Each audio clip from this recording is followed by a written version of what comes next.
사도신경하심으로 신앙 고백하겠습니다.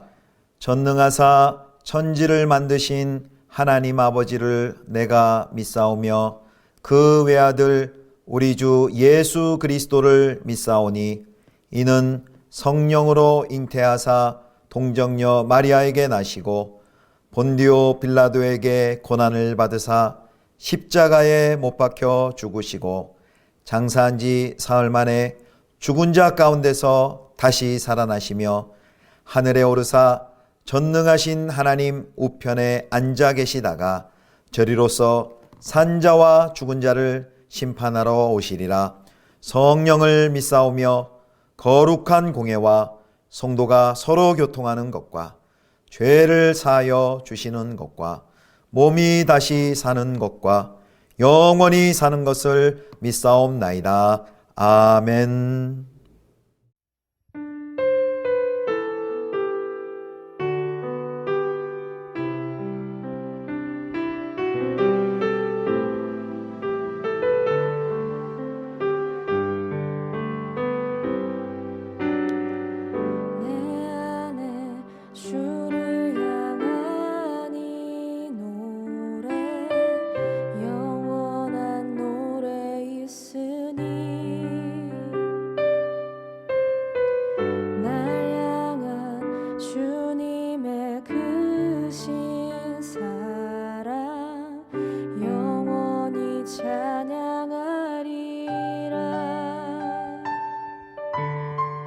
십자가 그 사랑 찬양하리.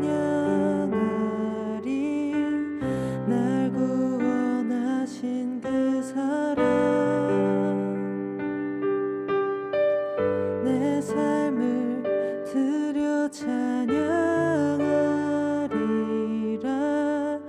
놀라우신 주의 사랑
나오미의 남편 엘리멜렉의 친족으로 유력한 자가 있으니 그의 이름은 보아스더라.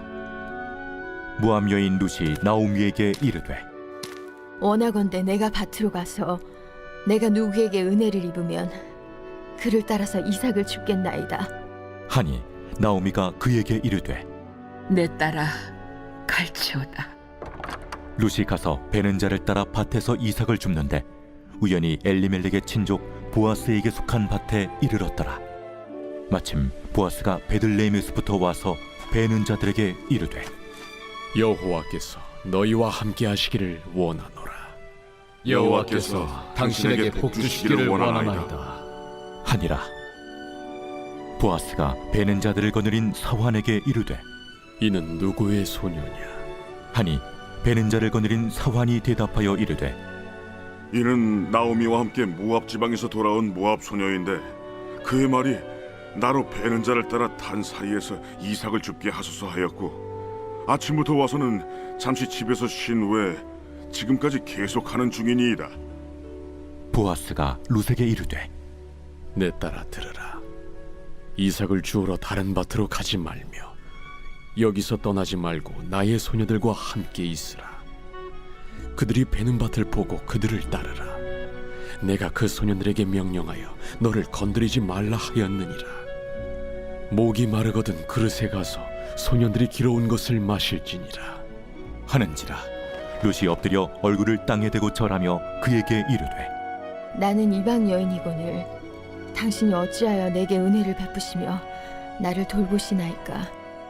하니 보아스가 그에게 대답하여 이르되 내 남편이 죽은 후로 내가 시어머니에게 행한 모든 것과 네 부모와 고국을 떠나 전에 알지 못하던 백성에게로 온 일이 내게 분명히 알려졌느니라. 여호와께서 내가 행한 일에 보답하시기를 원하며 이스라엘의 하나님 여호와께서 그의 날개 아래에 보호를 받으러 온 내게 온전한 상 주시기를 원하노라. 내 주여, 내가 당신께 은혜 입기를 원하나이다. 나는 당신의 하녀 중에 하나와도 같지 못하오나 당신이 이 하녀를 위로하시고 마음을 기쁘게 하는 말씀을 하셨나이다. 하니라.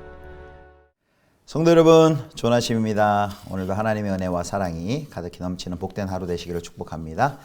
오늘은 룻기 2장 1절에서 13절까지의 말씀으로 우연도 하나님의 장중에라는 제목으로 하나님 말씀 함께 묵상하겠습니다. 이제 오늘 본문에는요, 모압에서 돌아온 룻이 보아스를 만나는 장면이 담겨 있습니다. 그 중에서도 이제 1절에서 7절까지를 좀 중심으로 살펴볼 텐데요. 여기서는 룻이 이제 보아스를 만나기 전까지의 상황을 그리고 있습니다. 자, 1절 보겠습니다. 1절 제가 읽습니다. 나오미의 남편 엘리멜렉의 친족으로 유력한 자가 있으니 그의 이름은 보아스더라. 보아스에 대해서 이렇게 설명합니다. 이제 엘리멜렉의 친족이다. 구약시대 이스라엘의 사회에서 가장 작은 단위는 아비집이죠. 그런데 아비집 다음으로 큰 단위가 바로 친족 또 친척입니다. 엘리멜렉의 친족 중에 유력한 자다 그랬는데 이제 관주 성경에 나누는 거 보면 이제 부호라고 되어 있고요. 또 성경 다른 곳에서는 이제 같은 이 단어를 용사라고 번역을 했습니다. 그래서 이 단어는 이제 힘과 용맹성을 지닌 군인 또는 큰 재력가, 가치 있는 사람을 말하는데요. 이제 한마디로 이제 탁월한 남자다 이런 뜻이 있습니다. 자, 이런 그 탁월한 남자 또 재력과 부호였던 이 보아스와 이제 어떻게 만나는지 우리가 좀 더 상황을 살펴보겠습니다. 이제 베들레헴으로 돌아온 나오미와 룻 이들을 기다리고 있는 것은 어떤 넉넉한 여유와 기쁨이 아니었습니다. 이들에게 당장 닥친 것은 생계의 문제였죠. 생존의 문제였습니다. 흉년이 끝나 들의 곡식은 풍성했지만 그렇다고 자기 것이 아니었습니다. 자기 것은 없습니다. 유대 땅에 돌아왔지만 고향에 돌아왔지만 모든 것이 낯설었을 것입니다. 또 이방 여인이라고 이 룻은 따돌림과 또 왕따를 당했을지도 모릅니다. 여기 특별히 이제 2장에도 보면 또 계속해서 이 룻을 모압 여인 또 모압에서 온 여인으로 소개하고 있습니다. 이제 그 이방인이라는 거죠. 그 정도밖에 인정받고 있지 못하다는 말씀입니다. 이때 룻은 가만히 있을 수 없었습니다. 자, 2절에 보면요. 2절 이런 말씀이 있습니다. 모압 여인 룻이 나오미에게 이르되 원하건대 내가 밭으로 가서 내가 누구에게 은혜를 입으면 그를 따라서 이삭을 줍겠나이다 하니 나오미가 그에게 이르되 내 따라 갈지어다 하며 여기 2절에는요. 한글 성경에는 번역하지 않은 원어의 단어가 하나 있는데요. 그것이 바로 이제 제발이란 단어입니다. 제발 나로 밭에 가게 하소서라면서 이 룻이 시어머니 나오미에게 이렇게 요청을 합니다.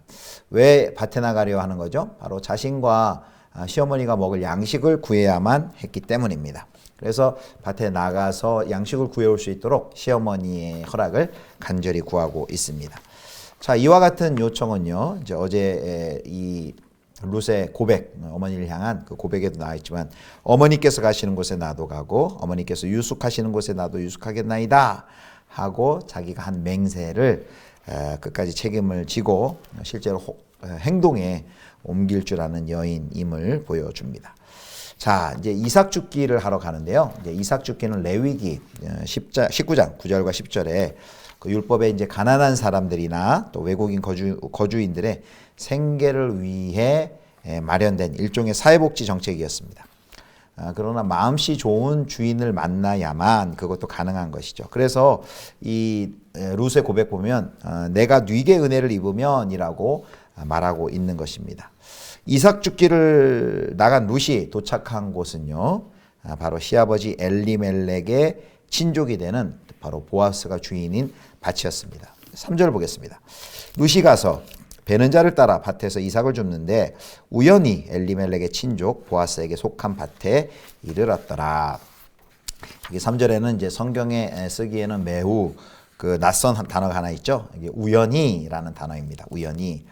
룻기는 하나님의 섭리적 인도를 굉장히 강조합니다. 그래서 어제 1장 6절에도 보면 여호와께서 자기 백성을 돌보시사 그들에게 양식을 주셨다. 이렇게 말씀하고요. 또 뒤에 4장 13절에 보면 룻으로 잉태케 하신 분도 여호와이다. 이런 서술들이 있습니다. 그런데 갑자기 이 두 주인공 보아스와 룻의 만남을 성경은 우연이라고 말하고 있습니다. 여기 룻과 보아스의 만남을 우연으로 돌린다는 것은 이 둘의 만남이 인간적인 의도가 전혀 없었다라는 것을 말하는 것입니다. 룻도 보아스도 전혀 의도하지 않았던 일이라는 거예요. 룻은 누구의 밭인 줄도 모르고 왔다는 것이고요. 보아스도 마찬가지였습니다. 그러나 하나님께는 그 둘의 만남이 결코 우연이 아니었습니다. 4절을 보겠습니다. 4절에도 이런 표현이 있어요. 마침 보아스가 베들레헴에서부터 와서 베는 자들에게 이르되 여호와께서 너희와 함께 하시기를 원하노라 하니 그들이 대답하되 여호와께서 당신에게 복 주시기를 원하나이다 하니라. 여기 4절에도 마침이라는 표현이 있죠. 보라, 보아스가 베들레헴에서부터 온다. 하나님께서 정확한 시간에 이 보아스를 등장시키는 것을 봅니다. 우리는 이것을 보면서 하나님의 이 모든 것을 세미하게 섭리하시는 하나님의 손길을 여기서 보게 됩니다. 인간이 전혀 깨달을 수 없는 방법으로 인도하시기에 우리 인간의 관점에서 볼 때 그것은 우연으로밖에 보이질 않습니다. 그런데 성경 기자는 이 만남을 우연이라고 부름으로 해서 하나님께서는 우연처럼 보이는 일도 그의 손안에 움직이시고 계심을 우회적으로 보여주고 있는 것입니다. 오늘 설교의 제목처럼요, 우연도 하나님의 장중에 있다라는 것을 성경의 기자가 이렇게 보여주는 것입니다. 인간의 우연이요, 하나님의 필연입니다. 하나님의 장중에 있습니다. 사랑하는 성도 여러분도 그런 이렇게 지나놓고서 되돌아보면 그런 일을 많이 경험하지 않습니까? 야, 정말 우연히 그런 일이 생긴 것 같았는데 나중에 보니까 이것이 다 하나님의 인도하심이었구나, 하나님의 섭리였구나 라고 고백하는 경우가 많이 있으실 것입니다.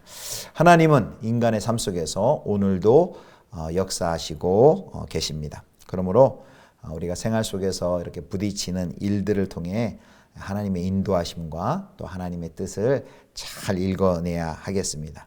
하나님께서 어떠한 방향으로 우리를 인도하시는지 우리가 잘 살펴야 하겠습니다. 자, 우리가 기억해야 할 것은 또 하나, 이제 룻이 자기 시어머니를 위해서 열심히 일할 때 또 하나님의 손길이 룻을 인도해서 보아스의 밭에 이르게 했다는 사실입니다. 여기 7절 한번 볼까요? 7절 말씀. 자, 그의 말이 나로 베는 자를 따라 단 사이에서 이삭을 죽게 하소서 하였고 아침부터 와서는 잠시 집에서 쉰 외에 지금까지 계속하는 중이니이다. 이 룻이요, 아침에 나와서 지금까지 열심히 일하고 있다라는 것을 보여주고 있습니다.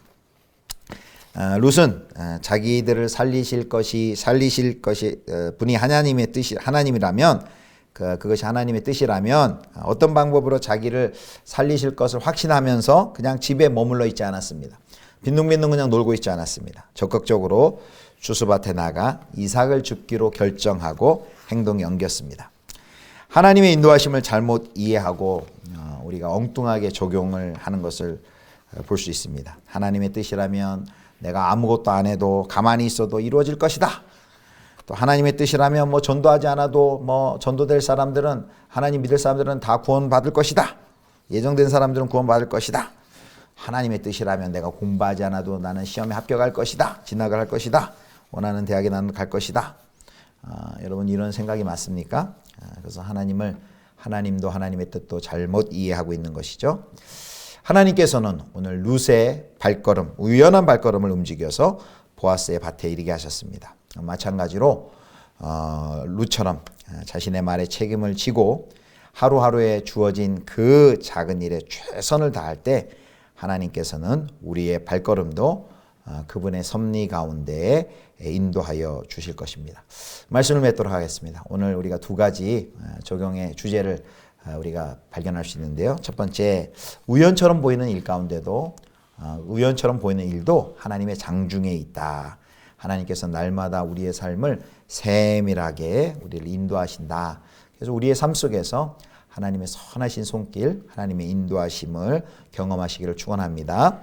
또 하나 두 번째, 현재의 삶 속에 하나님의 뜻이라고 내가 아무것도 안 하고 책임도 다하지 않는 것, 그것이 하나님이 원하시는 것이 아니라 하나님이 주신 자유 속에서 최선의 삶을 살 때, 최선을 다하는 모습을 가질 때, 오늘 룻이 아침부터 나와서 자신이 양식을 위해서 최선을 다할 때 하나님께서 보아스의 밭에 이르게 하고 보아스와의 만남을 인도하셨던 것을 기억하시기를 바랍니다. 내게 주어진 삶 속에서 우리가 해야 할 최선의 일을 다함으로 우리에게는 우연처럼 보이지만 그 우연이 하나님의 장중에 있음을 기억하며 하나님의 선하신 인도하심을 경험하는 우리 모두가 되실 수 있기를 주님의 이름으로 축원합니다. 기도하겠습니다.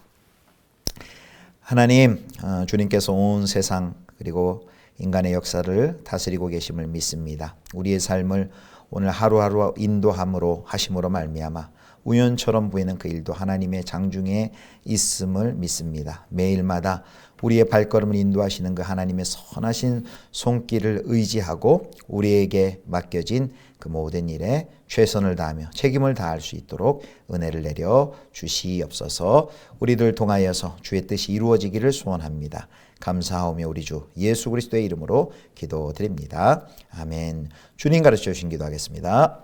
하늘에 계신 우리 아버지여, 이름이 거룩히 여김을 받으시오며 나라의 임하옵시며 뜻이 하늘에서 이룬 것 같이 땅에서도 이루어지이다. 오늘날 우리에게 일용할 양식을 주옵시고 우리가 우리에게 죄 지은 자를 사하여 준 것 같이 우리 죄를 사하여 주옵시고 우리를 시험에 들게 하지 마옵시고 다만 악에서 구하옵소서. 대개 나라와 권세와 영광이 아버지께 영원히 있사옵나이다. 아멘.